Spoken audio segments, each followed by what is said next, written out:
ఏది వచ్చి పడ్డానికి కోడి తన పిల్లల్ని ఏం చేస్తుంది? గ్రద్ద కానీ కాకులు కానీ ఇంకా ఈ కోడి పిల్లలు తినేయడానికి ఏదైనా వస్తే అది ఒక సంకేతాన్ని ఇస్తుంది దాని భాషలో. అది ఎప్పుడైతే కుక్క అన్నారు వెంటనే కోడి పిల్లలన్నీ దాని రెక్కలకి ఎదిగలిపారు. రెక్కలు ఇట్లా కట్టేసి దాని ఆ రెక్కల పైకి లేచినట్టుగా కప్పేసి ఉంచుంది. అంటే దాని జుట్టు నెక్క పొడుస్తుంది.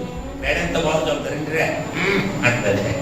చూసారు కన్నా పిల్లల్ని కోడి పిల్లల్ని రెక్కల కింద కప్పే విధానం. అట్లా దేవుడు కృప మనల్ని కప్పేస్తుంది. శత్రువా, సమస్య, ఇరుగా, ఇబ్బంది, అది ఏ పరిస్థితి అయినప్పటికీ దేవుని కృప నీలో పరిపూర్ణమైంది. అందుకనే 10వ వచనంలో అంటాడు, నేను ఎప్పుడు బలహీనుడను, దేవుని కృప నా యందు ఏమైంది? పరిపూర్ణమైంది కనుక